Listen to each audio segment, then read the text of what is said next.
Sebelumnya, Assalamualaikum warahmatullahi wabarakatuh. Waalaikumsalam warahmatullahi wabarakatuh. Di sini saya Rio Aresita mewakili tim dari PHP2D akan membahas tentang regenerasi dan digitalisasi Desa Siloprojo terkait kelompok kesenian Janin. Sebelumnya, boleh dikenalkan dulu. Ya, terima kasih kehadiran mas-mas semuanya. Perlu saya mengenalkan, nama saya Sugianto. Nah, di dalam paguyuban atau organisasi Janen itu saya selaku ketua. Nah, pertama-tama mengucapkan selamat datang pada rekan-rekan semua. Terima kasih sudah berkenan hadir di tempat saya.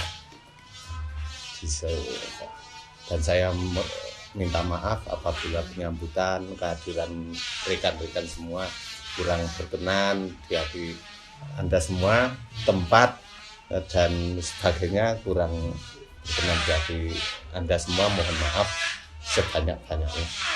Dan yang perlu kami ucapkan terima kasih, adik-adik semua sudah peduli terhadap kesenian-kesenian terutama yang ada di Siloprojo ini terkait dengan Janen. Berbicara tentang Janen, tapi Janen itu mungkin ada teman-teman di sini yang belum tahu, Pak. Oh, iya ya. Janen itu apa sih? Janen itu suatu wadah atau suatu alat untuk sarana siar dakwah agama. Pada zaman dulu nenek moyang kita, bahkan zaman kewalian dulu. Makanya Janen itu dari kata-kata apa itu Janen, karena pergantian dari tempat ke tempat sarana dakwah, maka bahasanya itu pun berbeda-beda. Maka disebut Janen itu sebetulnya dari unsur bahasa Jawa njajai unen-unen. Njajai unen-unen itu artinya dari berbagai macam bahasa itu disatukan, maka disebut Janen. Untuk khususnya di Siloprojo itu bahasa njajai unen-unen. Janen suatu wadah atau alat untuk berdakwah agama dulu. Berarti sarana untuk berdakwah zaman dahulu ya, Pak? Zaman dahulu. Berbicara tentang Janen di Siloprojo ini, sejarahnya seperti apa, Pak? Untuk sampai masuk ke Siloprojo ini. Nah, gini.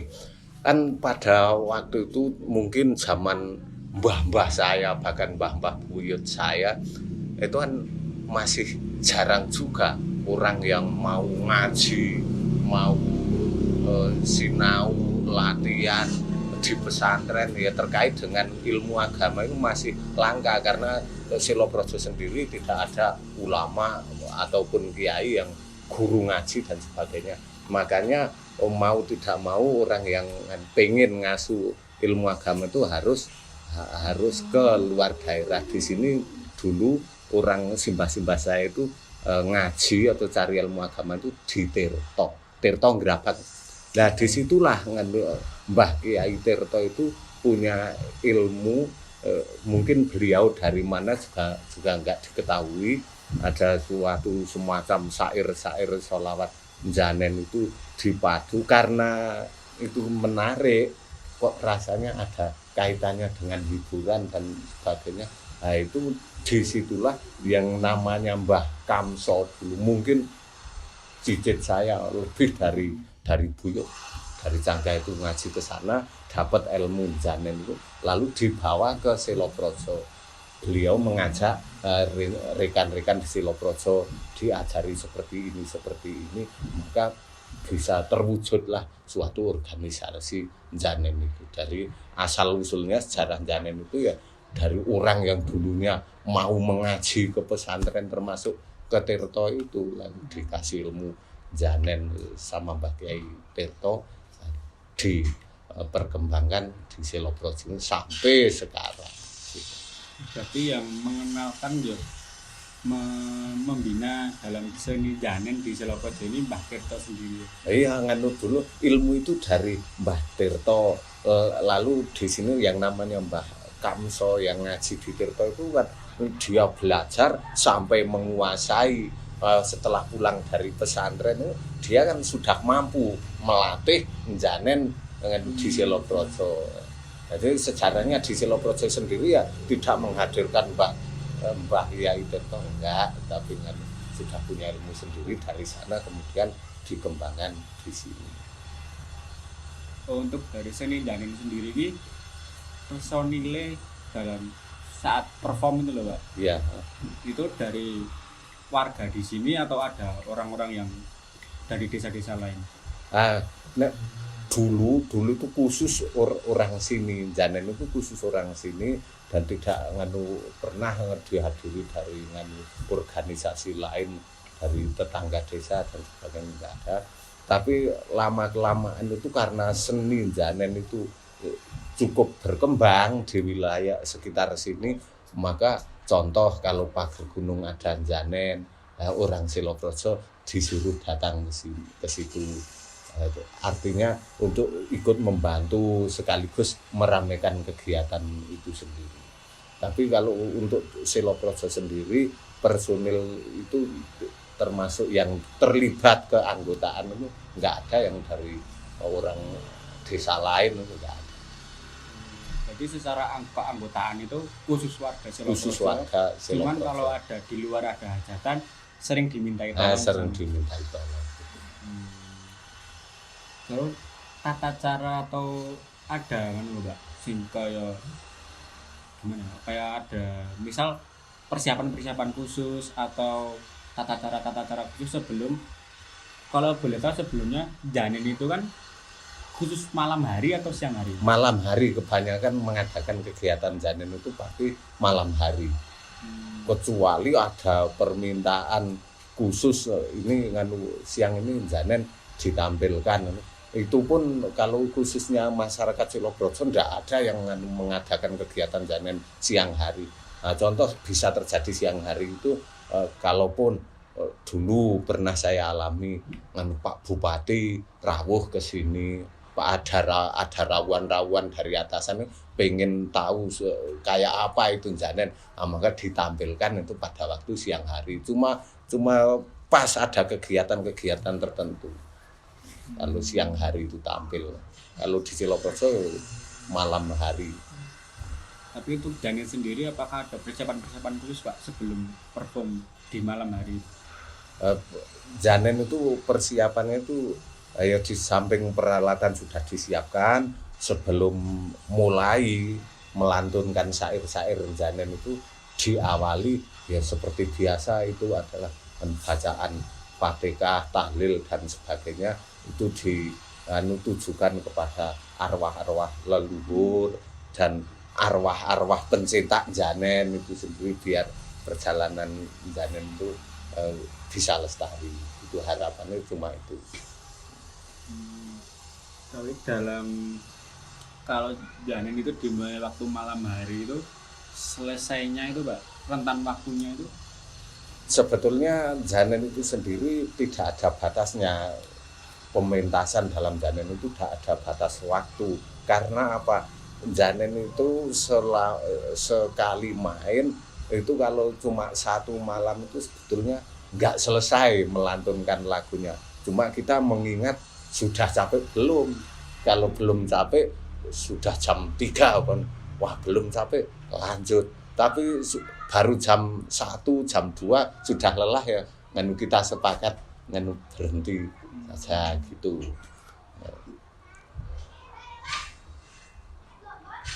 Tapi dalam Janin sendiri terlepas dari ada undangan atau acara-acara khusus itu, apakah dari kelompok seni Siloprojo ini ada Pak, latihan atau dalam waktu tertentu yang harus ada Janen gitu? Gini, di dalam kelompok Janen setelah reorganisasi dari ayah-ayah saya, terutama selama saya yang menjadi ketua itu, saya adakan kegiatan semacam latihan Janen itu selapan satu kali. Selapan itu 35 hari. Satu kali pada malam Minggu Legi. Maksud saya gini, di samping yang sudah bisa jangan sampai lupa, kalau yang mau ikut belum bisa, supaya bisa dan mau itu saya melakukan kegiatan latihan itu sebulan 1 kali malam Minggu Legi itu saya adakan. Dan anehnya Janen itu sendiri nggak ada yang ikut ke organisasi, ke rombongan harus sudah berbekal kepandaian walaupun sedikit, enggak. Modal orang-orang doang berangkat itu jadi anggota. Pandainya kan dari sedikit ikut terus gitu. Saya juga seperti itu dulu ikut Janen ya belum tahu apa-apa, saya tuh ngikut, akhirnya mendengarkan dan sebagainya, lama-lama kelamaan bisa sendiri. Untuk dari anggota dari Kesenian Janin ini rata-rata didominasi untuk rentan usia berapa, Pak? Apakah hanya bapak tua-tua atau ada dari segi anak mudanya? Dari orang kebanyakan itu malah personilnya orang sudah tua-tua. Mungkin karena yang muda-muda itu generasi sekarang itu agak males, kurang semangat melanjutkan kesenian Janen itu, mungkin ada pengaruhnya. Satu, takut kalau ngantuk dan sebagainya karena pentas Janen itu selalu malam. Tapi tidak ada pembatasan, artinya gitu, sudah tua banget tapi beliau kok masih mau ikut, ya dilanjutkan terus gitu. Jadi untuk sementara itu personil Janen Siloprojo itu sekitar 25 orang kurang lebihnya, itu yang dikategorikan muda itu paling-paling 10 orang. Itu pun orang sudah beristri. Kalau yang masih bujang itu mau 2-3 orang. Mungkin itu juga sebagai suatu kendala dari kesenian Siloprojo sendiri terkait anak muda ini kurang aktif gitu ya, Pak? Ya, kurang, mungkin bisa juga begitu.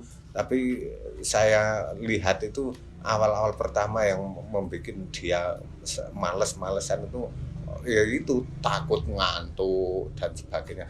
Tapi organisasi itu ada yang baru-baru ini baru masuk, tapi orangnya ya sudah tua. Dari keanggotaan masih baru. Iya baru. Cuman dari usia ya usia sudah tua ya, dia belum bisa apa-apa, sudah tua. Gitu. Anehnya kan seperti itu Janen. Tidak terpengaruh oleh usia. Jadi tetap fleksibel, bebas, ya, yang mau tetap disambut dengan baik. Jadi dari kesenian Janen ini alat musik atau perlengkapan apa yang dibutuhkan, Pak? Alat musik itu terutama terbang itu kan dibuat dari kulit, kemudian ada kerangka semacam dari kayu, bisa dari gelugu, pohon kerambil itu juga bisa. Itu alat itu khusus itu yang jadi patokan lah intinya itu. Kalau sekarang kan modern, terkadang kalau misalkan ada atau bisa juga dibilang ngepasi ada. Contoh Janen pentas di rumah saya, kok di rumah saya ada alat gamelan, mungkin saron dan sebagainya. Nah, itu digabungkan, dipandu sepanjang nada-nadanya itu tidak mengganggu, bahkan malah menambah asik, itu bisa digunakan. Tapi yang bagus adalah terbang jumlahnya 4, lalu beduk kecil 1 dan kendang. Itu alat yang khusus itu harus ada tuh, kemana-mana itu harus ada. Tapi dari zaman dahulu itu apakah dikhususkan ada terbangan gitu, Pak? Apa itu ada suatu kayak mungkin akulturasi budaya sebelum ada Janen, peralihan ada Janen, makanya terbangnya masih dipakai atau gimana? Ya di sini itu kan yang namanya terbangan itu sebetulnya ada 2 macam. Terbangan itu Janen, tapi Janen itu orang bilang semua mayoritas itu nggak ada yang mengatakan terbangan. Pasti sudah tahu bilang ada Janen. Tapi kalau terbangan yang namanya sekarang rebana, ada terbangan sepuh untuk mengiringi karnaval dalam acara Tetaan Supitan itu juga ada, itu namanya terbangan Maulid mesisiran. Sebetulnya dari kata maulid itu kan syair-syairnya itu sholawat Nabi. Kenapa kok dibilang terbangan ini terbangan janen, ini terbangan mesisiran? Mesisiran itu dari bahasa Pantura ya. Mesisiran itu artinya caranya apa itu nabuh itu keras, kasar. Maka istilah budaya itu kan seperti di dalam ketoprak, di dalam wayang juga sama. Di dalam ketoprak itu kalau halus misalnya kalau halusan itu namanya bambangan. Tapi kalau modelnya keras itu pesisiran kan gitu. Nah, artinya terbangan di sini ada mesisiran itu perbedaan dari janen sama mesisiran itu karena mesisiran itu lebih keras. Caranya nabuh lebih besar. Gaya pesisir lah gitu, gaya Pantura gitu. Apakah dari mesisiran itu ada kaitannya dengan janin itu sendiri, Pak? Sebetulnya paguyubannya atau penciptanya yang ada karena mesisiran itu sendiri yang mencetak di Seloprojo ya satu orang itu ya beliau yang ngaji dulu di Tirto itu Santri-santri ya punya apa bisa mengulah terbang dua macam, yang satu janen, yang satu mesisiran itu tadi. Tapi ya satu orang itu yang bumbunya satu tokoh yang menyampaikan dua kesenian tersebut. Tapi di Seloprojo sendiri apakah hanya ada janin, Pak? Apa ada kesenian-kesenian lain? Oh, ada di Seloprojo kan. Termasuk ini wayang ada, ketoprak ada, kuda lumping ada, soreng ada, yang namanya apa itu waroan itu ada. Di sini termasuk banyak juga yang ada yang masih bisa diaktifkan, itu semua masih bisa diaktifkan. Kesenian-kesenian seperti soreng, kuda lumping, wayang itu masih bisa diaktifkan. Tapi khususnya untuk Bapak sendiri apakah aktif di dunia janin atau di beberapa kesenian-kesenian tersebut? Saya semuanya saya Mas. Saya apa itu? Saya terjuni, saya ngikuti, cuman ada perbedaannya karena pengaruh umur. Saya tuh di dalam soreng, kuda lumping dan sebagainya, seni latar itu ikut semua. Bahkan dulu ketika fisik saya itu masih kuat, saya itu selalu jadi tokoh pemain.